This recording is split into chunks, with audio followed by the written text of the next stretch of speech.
Then Jesus said to them, "You will all become deserters because of me this night, for it is written, 'I will strike the shepherd, and the sheep of the flock will be scattered.' But after I am raised up, I will go ahead of you to Galilee." Peter said to him, "Though all become deserters because of you, I will never desert you."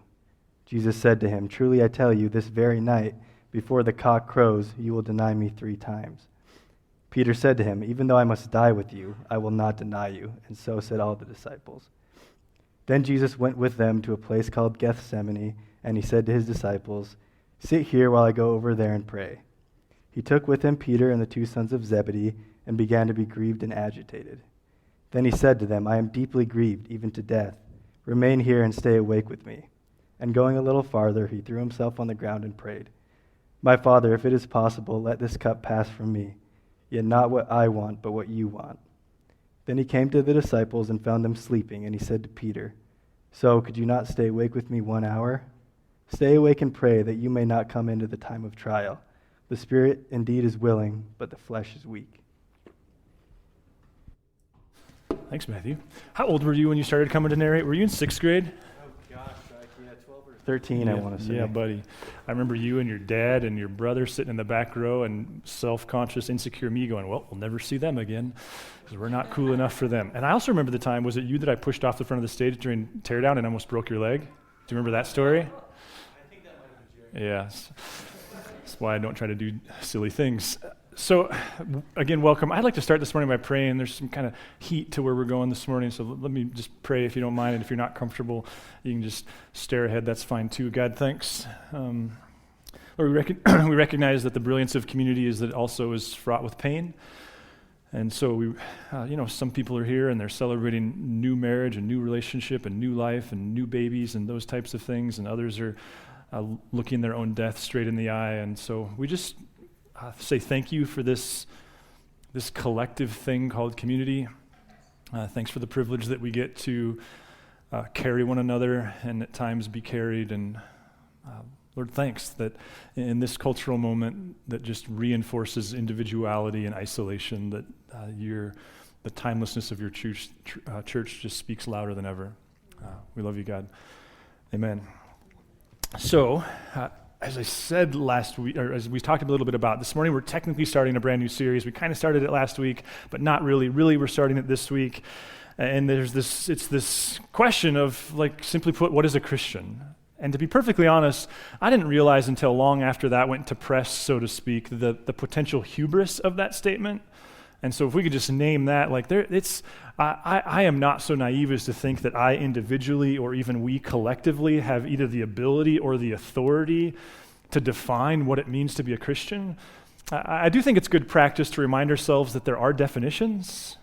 Like it can't possibly be anything goes, because then by nature the whole thing unravels. And so what we're doing in this series is largely looking at this great book written in the early 50s by a guy named C.S. Lewis. You may or may not have heard of him.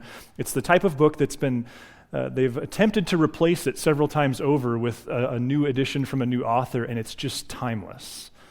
It's trying to answer this bigger question. And in it, he uses this metaphor or this analogy. He's the king of analogies that I think for me speaks to why we're doing it.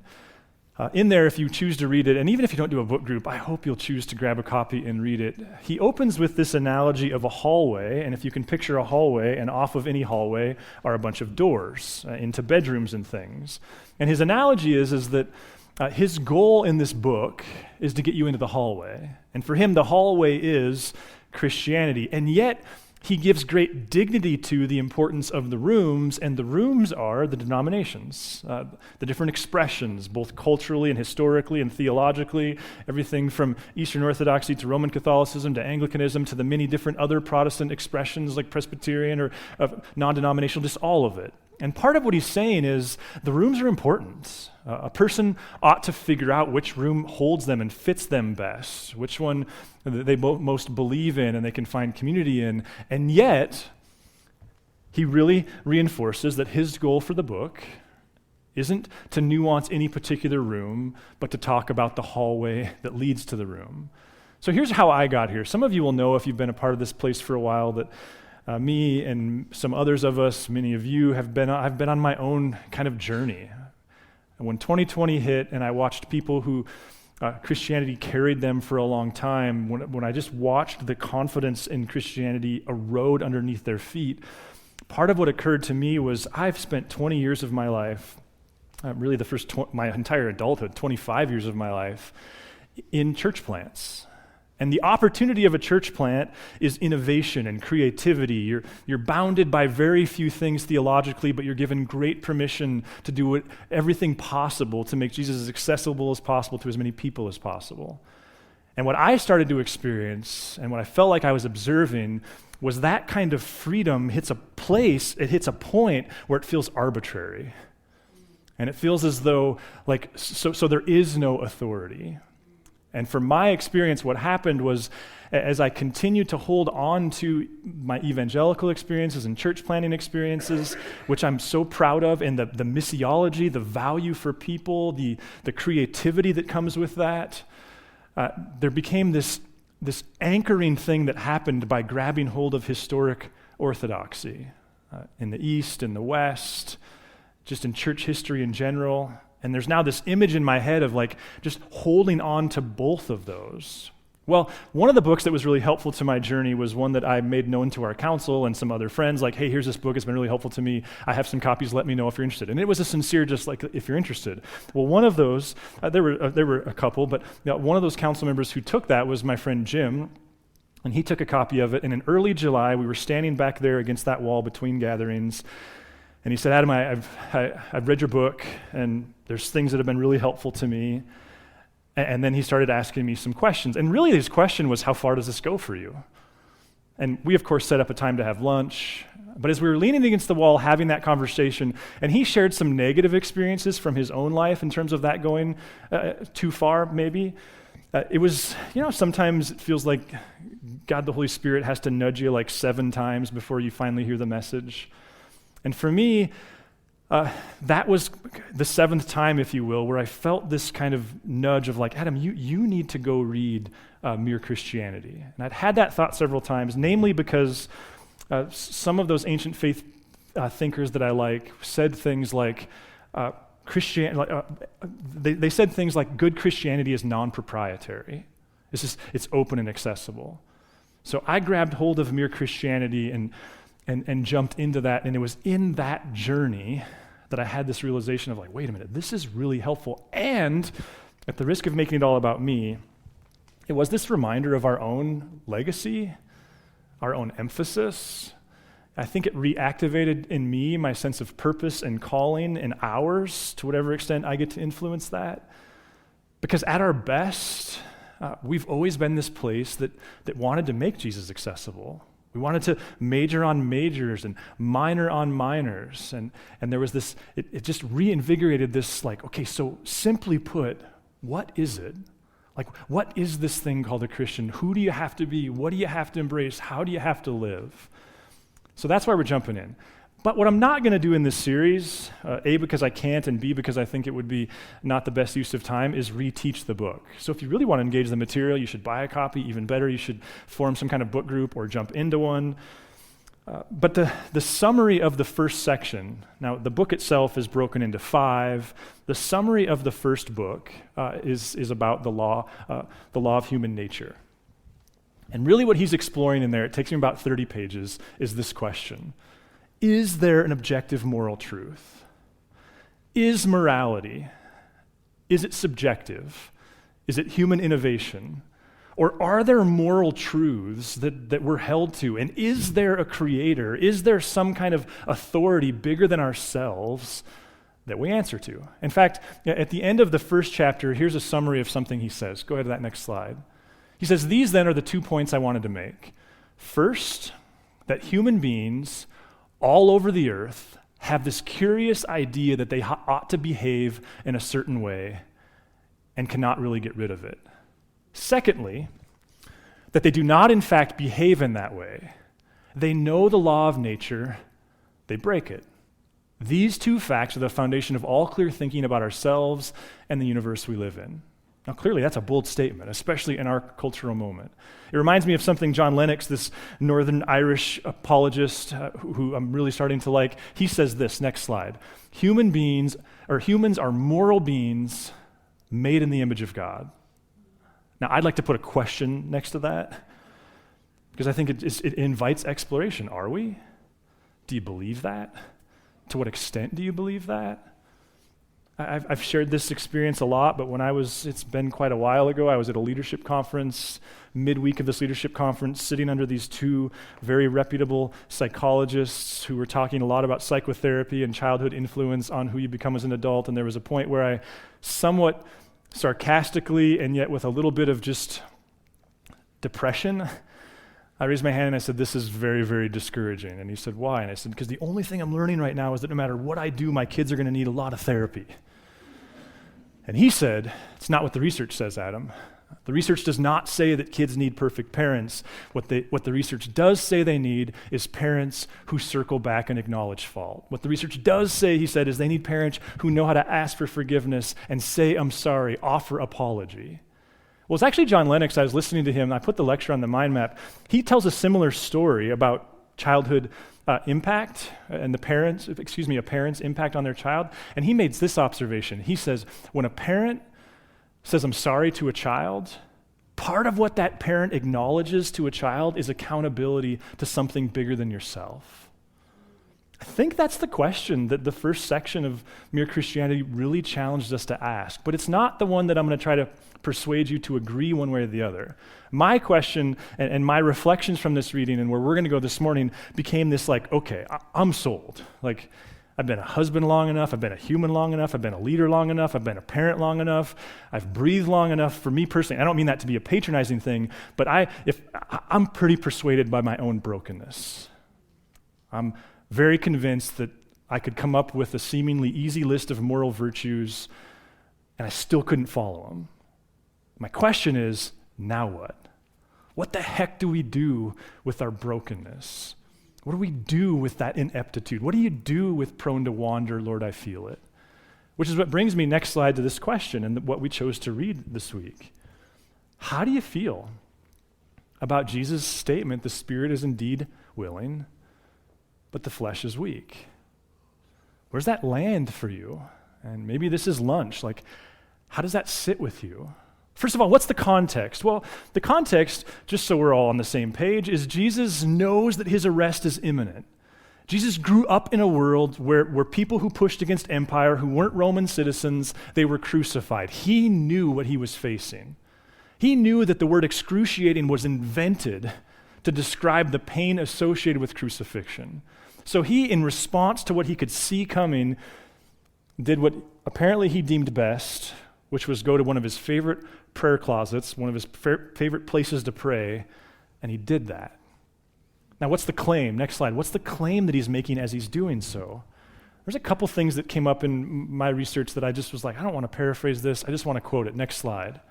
Simply this: the body is susceptible to exhaustion. And the second one is this: one's best intentions cannot protect one in the time of most severe testing. Now, some of you are man, I was looking forward to a pick-me-up. Sorry. What do you do with this? Now, first of all, it takes me to this next question. Next slide. When else did Jesus offer warnings about physical weakness? And to me, this brought me in my own time months ago right back to the Lord's Prayer. Maybe you're familiar, maybe not. You can go to that next slide. Jesus, who was a part of a prayer-filled culture, his disciples who heard prayer all the time, at some point went hey, teach us to pray, which is kind of like someone who's been around baseball for 20 years, seeing someone else swing a bat and going, hey, you got to teach me how to swing. It's not that they've never seen prayer. It's that something about Jesus' way was way different than what they knew. And he teaches, our Father in heaven. That word heaven we've explored. It ends at the top of your head is the word he chose to use. I was talking to a friend this week, and she was saying she was teaching some kids, some second graders this, and she said, this little girl said, oh, so I can just go like this and hug God? It's just kind of a brilliant picture.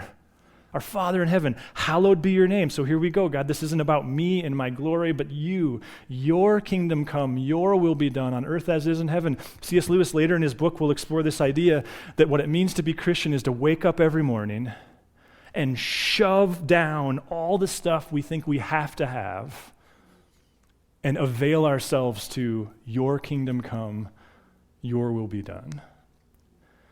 Give us this day our daily bread. But this is kind of where we're at this morning, but I'm a physical being. I have physical needs and wants and desires and weaknesses. And forgive us our debts, or forgive us our trespasses as we forgive those who trespass against us. This is Trinity stuff. Like, I live in a relational world. You are a relational being, God. You've made me to be one. But the natural recourse of that is I'm going to hurt people and they're going to hurt me. And would you please teach me to manage that in a way that leads to functionality, not dysfunctionality? And then look at the last one. And lead us not into temptation, but deliver us from evil. The Son of God prays, God, I'm kind of weak. I mean, that's really the paraphrase here. God, I can't take very much, so if you would just protect me from most things, that would be great because I think I'm too weak to deal with much. But then there's a second part of this. Deliver me from evil. Now, we could debate for a long time intelligent evil and the different forms. The scriptural story would be people, as well as these angelic beings and others, were given freedom, and the abuse of said freedom has had dramatic negative impact on creation.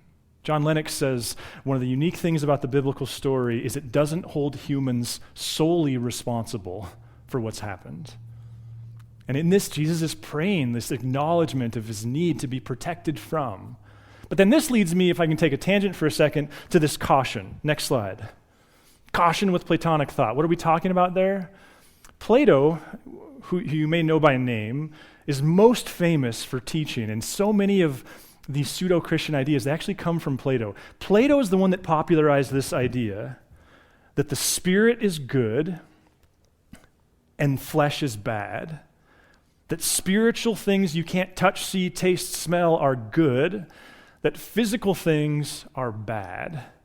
Plato's the one that popularized this idea, and it did become a part of the conversation in the early church. It went so far as some would say, and even to this day would say, there's a good God who created spiritual things, and there's a bad God who created physical things, and they're at battle with one another. Even early Christianity, even something like the Nicene Creed, is largely concerned with this twisted idea that spirit is good, flesh is bad, and our job is to be spiritual, not fleshy, and that's the whole win. But that's not what the scriptures mean by that. The scriptures would point to, if I could jump on a soapbox for a second, they start with creation.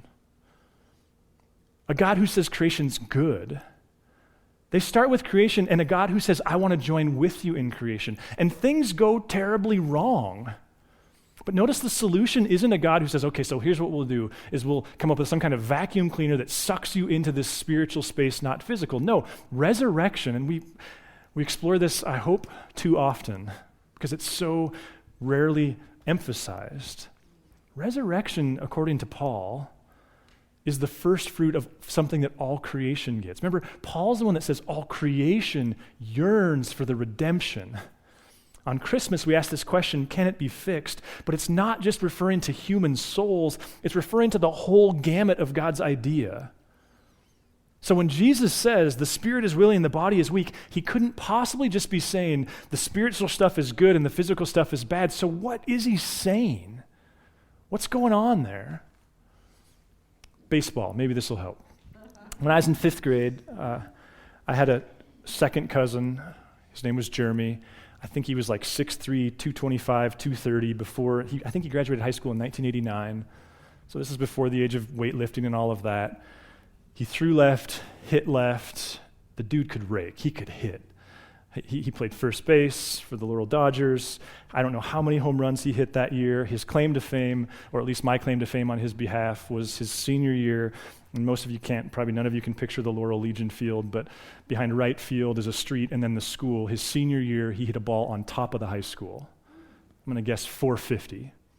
The dude could hit.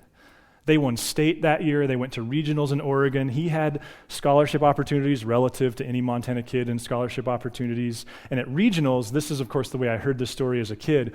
At regionals, game 1, he faced a left-handed pitcher who threw a really good curveball, and he got humiliated. As I understand it, he went 0 for with all Ks that game. And then, of course, the word gets out. The dude can't hit a curveball. And he had a horrible regional tournament. And there were scholarship offers rescinded. He did end up playing some college baseball. But the story maybe illustrates what's going on here with Jesus. Is that maybe part of what he's saying is, hey, there's a chink in the armor. There's a weakness in your game. And the weakness is the internal, emotional, mental stuff, way easier than the walking it out stuff. And I don't know, I suppose this could be one of those, if I were to ask God a question, questions. I don't know why it's so hard for our bodies to follow suit. The bad news is it is. The good news is Jesus seems to tell us, like, it's going to be harder than you think. There will be times where physical exhaustion is a real threat. There will be stuff that you have to walk out that'll ask way more of you than you could ever imagine doing. I think of it this way, and maybe this trivializes it. Next slide. What's the most self-destructive temptation in your life right now? My friend Vern used to say to high school students all the time, we're 1 or 2 decisions away from the gutter.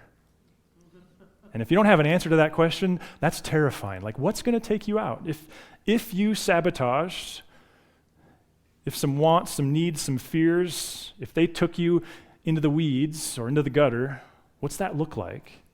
See, notice, at least the exercise illustrates, I think what Jesus is getting at here is there's the mental game, yes, but then there's this physical game. It's where elsewhere C.S. Lewis calls them men without chests, which sounds weird, but he's saying that to be human is you have a soul, you have a spirit, you have this rational moral brain, and then you have feelings and you have things that you want to do, and to be a strong person is to have the ability to mediate those two things, to not let one overwhelm the other.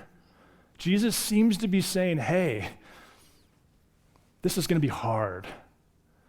You think of Jesus at the tomb, the shortest verse in the Bible. He saw Lazarus, and it just says Jesus wept.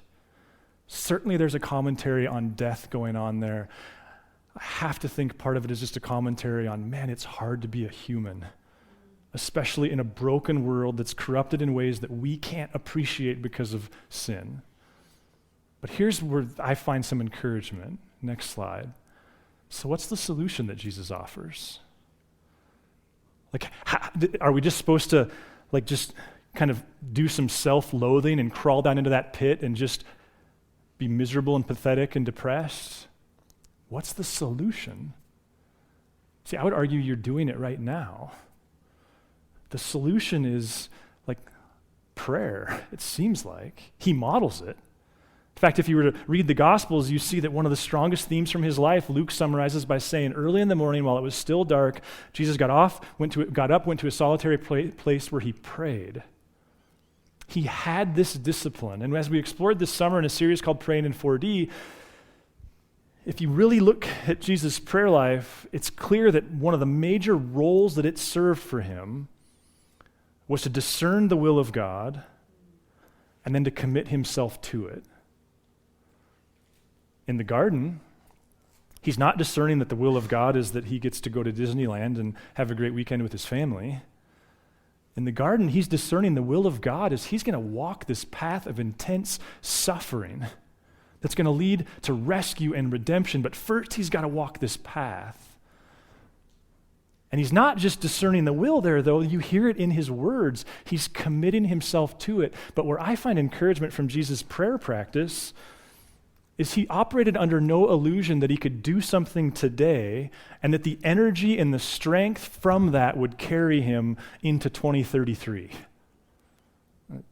It's just like he lived within the grace of the day, which is this real repetitive theme in the scriptures, daily bread, daily bread, daily bread. Who is it that said, I can't remember, but I like the line, worry is facing tomorrow's problems with today's provisions. And so here's my question.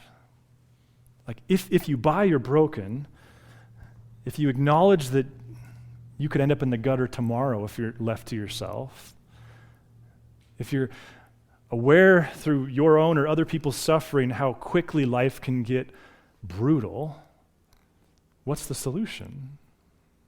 Well, I think he gives it to us. It at least seems to start with a robust prayer life. It's this internal habit and practice and discipline that somehow builds and strengthens and carries. And we don't have to know how we would respond if we faced that, because we know that there's this prayer chamber that we've developed, and God will show us the way through, or just walk through the valley of the shadow of death with us. You know, at the end of at the end of a chapter on faith, which is maybe my favorite chapter in this whole book, C.S. Lewis says this. I just wanted to read this. He says, the next step is to make sure that if you have once accepted Christianity, then some of its main doctrines shall be deliberately held before your mind for some time every day. That is why daily prayers and religious readings and church going are necessary parts of the Christian life. We have to be continually reminded of what we believe. Neither this belief nor any other will automatically remain alive in the mind. It must be fed.